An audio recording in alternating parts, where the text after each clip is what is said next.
Bem, em função de um probleminha técnico, aquele que deveria ser, ou que eu pretendia que fosse o último vídeo, acabou sendo interrompido e eu retomo aqui com o último ponto a ser analisado na aula do dia 25 de março, que é o das sentenças, classificação delas em meramente terminativas, que não analisam o mérito, e sentenças definitivas, essas sim com resolução de mérito. Pois bem, comecemos pelas primeiras, pelas sentenças meramente terminativas, que são também chamadas sentenças processuais típicas. Sentenças essas que têm por principal característica, afora, óbvio, a situação de não julgarem o mérito, mas quanto aos seus efeitos, a característica básica é a de não formarem nada além da coisa julgada formal. Não há a coisa julgada material a partir desse tipo de sentença. Claro que essa matéria é algo que vai ser visto na aula seguinte, ou melhor, daqui a 2 aulas, sobre coisa julgada, lá nós aprofundaremos o assunto, mas por hora fica só essa referência de que as sentenças sem exame de mérito não fazem coisa julgada quanto à matéria, até porque a matéria, obviamente, questão de fundo, o mérito não chegou a ser analisado. Para tratarmos então das sentenças meramente terminativas, nós temos que abordar o artigo 485 do Código de Processo Civil, e é isso que faremos aqui de uma forma um tanto quanto legalista. Até sugiro a vocês que tenham esse dispositivo em mãos para que vão acompanhando o que eu estou falando através da leitura do texto legal. O artigo 485 diz que o juiz não resolverá o mérito quando inciso 1. Indeferir a petição inicial. Bem, esse indeferimento da petição inicial tem o seu cabimento previsto no artigo 330 do novo CPC.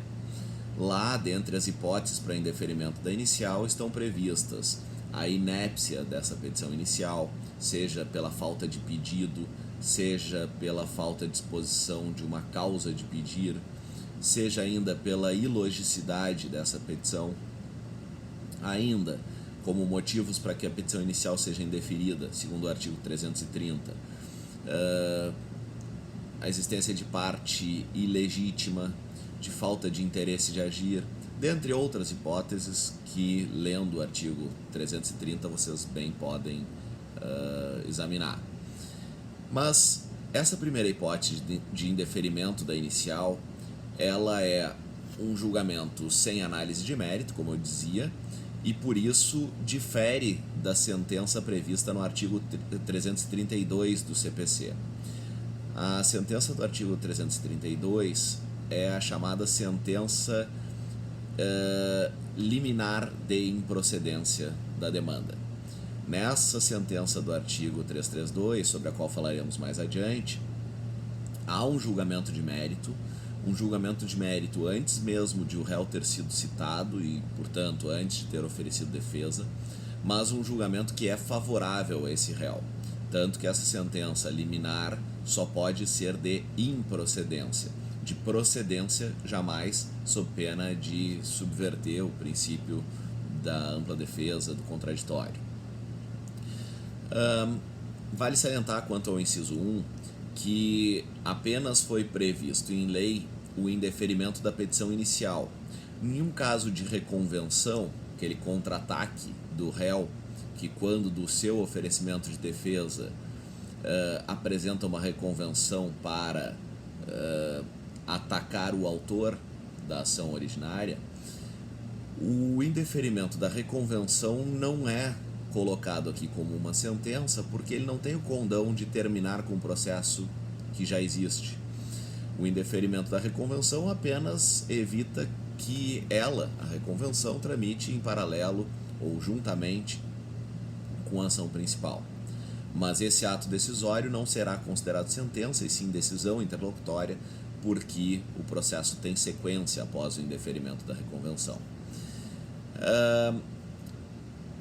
Ainda sobre o inciso 1, temos que salientar a obrigatoriedade, segundo a lei brasileira, está previsto no artigo 321 do CPC, que o magistrado, antes de indeferir a petição inicial, deva dar a oportunidade ao autor de emendá-la num prazo de 15 dias para corrigir o vício que ela apresente. Então, a parte não deve ser tomada de surpresa pelo indeferimento de plano da inicial, e sim ser oportunizada a manifestação para suprir o vício, para corrigir esse equívoco que eventualmente tinha sido manifestado. Ou mesmo para demonstrar ao juiz, argumentar ao juiz, que o vício não existe, que o pressuposto que está sendo exigido teria sido atendido. Quanto ao inciso 2 do artigo 485, nós encontramos ali a previsão de o processo que fique parado por mais de 1 ano por negligência das partes. Aqui nesse caso nós temos uma inércia tanto de autor quanto de réu, e a consequência disso é, pela inércia de ambos, a extinção do processo sem exame da matéria de fundo, mas não antes de as partes serem intimadas pessoalmente para, em 5 dias, querendo darem o devido andamento ao processo. Se não for dado esse impulso depois da intimação pessoal e da concessão do prazo de 5 dias, aí sim pode vir a sentença extintiva. Nessa situação, como ambas as partes são, entre aspas, culpadas pelo não prosseguimento do processo, diz a lei que elas serão proporcionalmente responsabilizadas pelo pagamento das custas. Já no inciso 3, nós temos uma situação em que a inércia é apenas do autor. Está ali previsto: por não promover os atos e as diligências que lhe incumbir, o autor abandonar a causa por mais de 30 dias. Aqui nesse caso, como vimos então, por ser algo imputável exclusivamente à parte demandante, não havendo nenhuma responsabilidade do réu quanto a isso, é ao autor que as custas processuais vão ser impostas. É ele que deverá arcar por inteiro com essas custas. Também nessa hipótese do inciso 3, é necessário que, antes da sentença extintiva, haja a intimação pessoal do autor para que movimente o processo, impulsione, sob pena de, não o fazendo, aí sim ocorrer a extinção. Ainda sobre o inciso 3, é importante salientar que, conforme já era matéria sumulada pelo STJ, súmula 240 desse tribunal, isso agora veio para o texto da lei, veio para o parágrafo 6º do artigo 485, uma previsão de que não se extingue processo por esse motivo sem requerimento do réu, porque o réu, em tese, pode ter interesse no prosseguimento da ação e no julgamento da matéria de fundo. Não se pode admitir que o autor, quiçá percebendo que tudo se encaminha para uma derrota sua e, analisado o mérito, haveria uma formação de coisa julgada material, um impedimento a que fosse proposta nova ação em relação às mesmas partes, mesma causa de pedido e mesmo pedido, e aí o autor simplesmente abandonasse o feito como forma de ele ser extinto e poder repropor a ação futuramente, aí produzindo mais provas e assim por diante. Por isso, só quando o réu toma a iniciativa de requerer o reconhecimento desse abandono da causa e depois de intimada a parte autora para movimentar e não o fazendo, é que a extinção vai ocorrer por esse fundamento no inciso 3 do 485. Nos incisos 4, 5 e 6, nós encontramos questões de ordem pública, assim como encontraremos ali mais à frente no inciso 9. Começando pelo inciso 4, no inciso 4 está dito o seguinte: verificar a ausência de pressupostos de constituição e de desenvolvimento válido e regular do processo. Aqui nós estamos diante de uma situação, por exemplo, de inexistência de uma citação válida, de um juízo incompetente, entre outras situações. Mas, desculpem, em todas elas, o que nós teremos é a falta de algo que permita esse processo se desenvolver regularmente e de forma válida.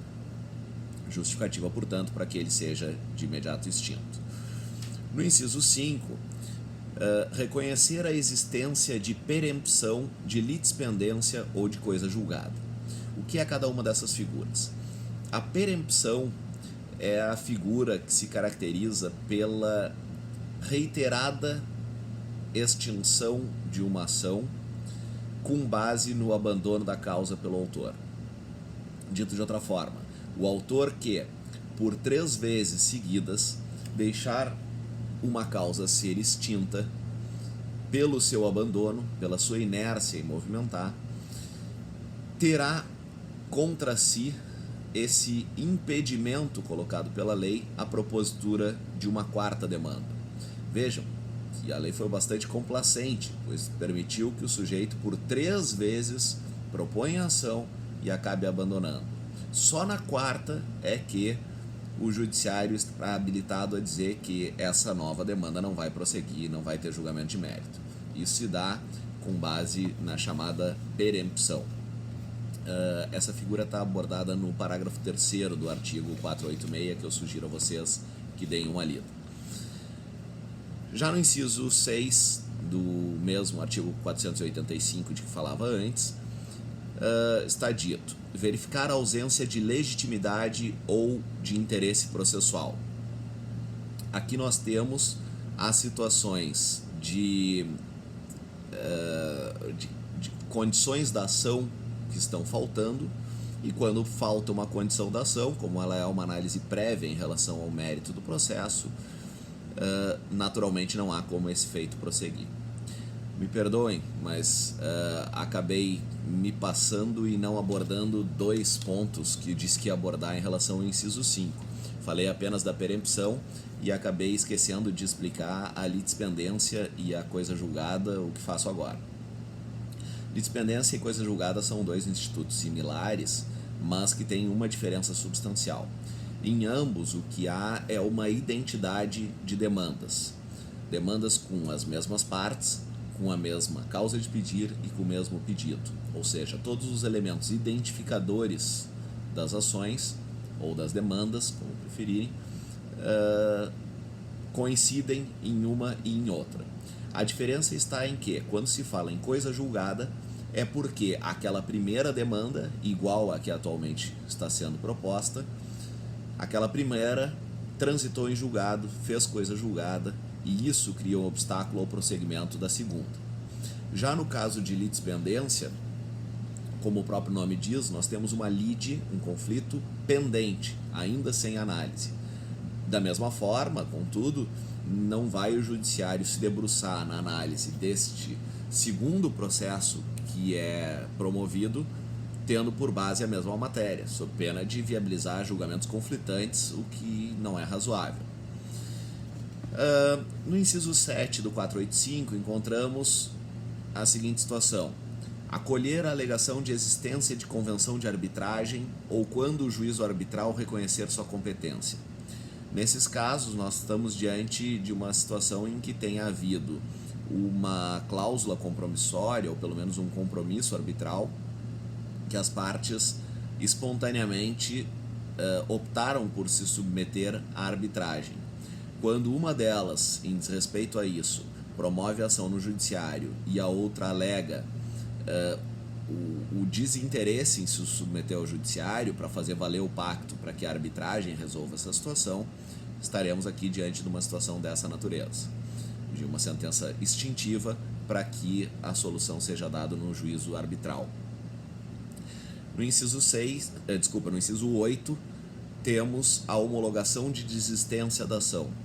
Essa desistência da ação é uma figura correlata, mas com algumas diferenças, em relação à renúncia sobre o direito em relação ao qual versa a demanda. A desistência da ação é apenas uma desistência daquele processo e, portanto, a sentença que homologa essa desistência, ela não faz coisa julgada. A matéria de fundo não chega a ser apreciada. Já no outro caso que referi, que vai estar lá entre as sentenças de mérito do artigo 487, que é quando o juiz homologa a renúncia manifestada pelo autor quanto ao direito que ele afirmava possuir, lá nós temos um autor abdicando do direito material, e a sentença que homologasse essa renúncia ao direito faria coisa julgada material e impediria a propositura de uma nova ação no futuro. No inciso 9, em caso de morte da parte, a ação for considerada intransmissível por disposição legal. Supondo que seja uma ação só de divórcio, nada mais envolvido, uma vez ocorrido o óbito de qualquer dos cônjuges, não há mais sentido em prosseguir com essa demanda, porque o óbito por si só fez cessar o casamento. Então não há mais objeto, não há quem deva substituir qualquer das partes como sucessor aqui nessa relação processual. E no inciso 10, a previsão de outros casos prescritos nesse código. Mas vamos ficar nessas até pela necessidade de condensar. É claro que o estudo em paralelo é necessário por parte de vocês. Só destacaria ainda em relação a alguns dos parágrafos que não foram por mim abordados desse artigo 485 durante a exposição dos incisos, que no parágrafo 4º do 485 nós encontramos uma estipulação da lei de que depois do oferecimento da contestação o autor não pode mais desistir da ação sem o consentimento do réu. Então, a contar do momento em que a ação tiver sido contestada, a desistência fica subordinada a uma concordância por parte do demandado. Em qualquer caso, a desistência da ação só é admitida até o momento de prolação da sentença. Dali para frente, a desistência não é mais algo viável. Em relação ao parágrafo 7º, o que ali está dito é que qualquer dessas sentenças que não tenha analisado o mérito, qualquer dessas hipóteses do artigo 485, vai fazer com que, quando da interposição do apelo, que é o recurso cabível para atacar essa sentença, como qualquer outra, também se fosse uma sentença de mérito, o recurso seria o mesmo, quando da interposição do apelo, o magistrado de primeiro grau, o sentenciante, poderá rever o seu posicionamento, poderá exercer o juízo de retratação, voltar atrás, apagar os efeitos da sua sentença. Tudo isso por uma primazia de um julgamento de mérito. Se o magistrado percebe que por questões formais extinguiu equivocadamente um feito, ele pode, antes que a matéria vá para o tribunal, fazer com que isso seja corrigido e o processo volte a seguir normalmente. É algo peculiar aqui da sentença meramente terminativa, do apelo contra a sentença meramente terminativa, porque na grande maioria das vezes, quando da interposição de apelação, o juízo de primeiro grau não tem mais essa faculdade de reconsiderar o que decidiu. A competência se transfere para o segundo grau.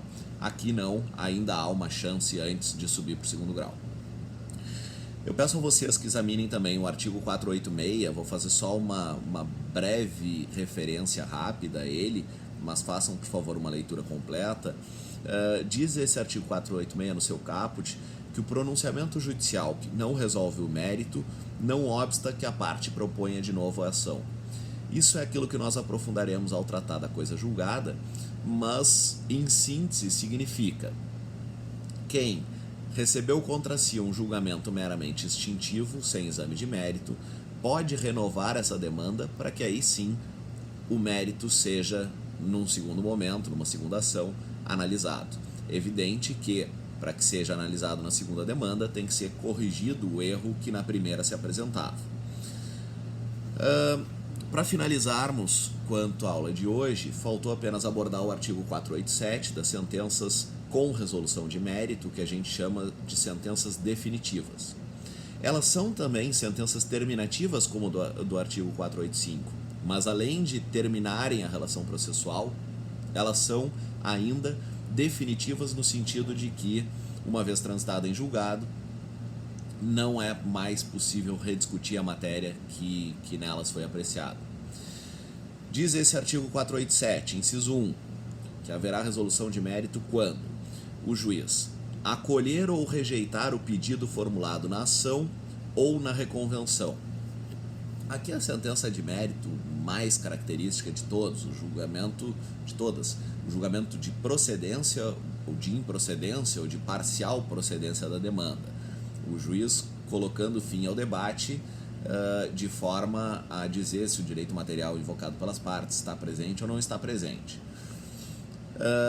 No inciso 2, nós temos as hipóteses de reconhecimento de ofício ou a requerimento das partes, de decadência ou prescrição. Vale salientar que desde 2006 o Código Civil foi alterado no seu artigo 219 e lá no parágrafo 5º desse artigo 219 está dito que a prescrição é matéria, desde 2006, passível de reconhecimento de ofício, sem necessidade de provocação. Eu saliento apenas aqui, isso é algo que é muito cobrado em provas da OAB e mesmo em concursos, se a sentença que reconhece prescrição ou decadência é uma sentença de mérito ou uma sentença meramente extintiva do processo, sem resolução de mérito. É uma sentença de mérito, sim. A sentença que se funda em qualquer desses dois fundamentos, analisou o mérito, talvez não tenha entrado nas demais questões de mérito. A gente pode fazer uma distinção entre preliminares ao mérito e preliminares de mérito. Quando elabora uma contestação, as preliminares ao mérito são aquelas questões colocadas antes de se adentrar no mérito. E dentro do próprio mérito, nós temos preliminares de mérito, seria o caso da prescrição e da decadência, que estão dentro do mérito, mas são preliminares em relação às demais questões que o autor ou o réu ponham ou na sua petição inicial ou na sua defesa, respectivamente.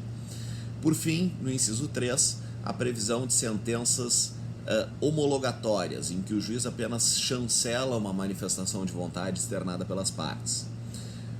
Essas sentenças homologatórias se dividem em 3. A. O reconhecimento da procedência do pedido formulado na ação ou na reconvenção. Nesse caso, nós temos o réu, ou o reconvindo, no caso de reconvenção, reconhecendo que o direito da parte contrária existe e, diante de uma situação como essa, é desnecessário qualquer julgamento imposto pelo magistrado, basta o simples acolhimento desse reconhecimento que o próprio réu fez. Letra B, uma homologação de transação, de acordo, de um ajuste feito pelas partes, que o juiz também não determina o conteúdo do ajuste, ele apenas chancela aquele ato bilateral que as partes praticaram para que produza os seus efeitos, como agora um acordo já homologado judicialmente. E por fim, letra C, em contraposição ao que eu falei na letra A, aqui nós temos a renúncia à pretensão formulada na ação ou na reconvenção. Aquele exemplo que eu tinha dado antes, para diferenciar das sentenças meramente homologatórias de uma desistência do direito da ação. Aqui o que nós temos é a renúncia ao direito. Lá, nas sentenças sem exame de mérito, era a desistência daquela ação, mas não ao direito, que poderia voltar a ser veiculado numa nova demanda. Nesse caso aqui, uma vez exercida essa renúncia quanto à pretensão formulada pelo autor, o autor vê fechadas as portas em definitivo para a rediscussão dessa matéria de futuro. Paramos por aqui, voltamos nas próximas aulas, a começar em abril então.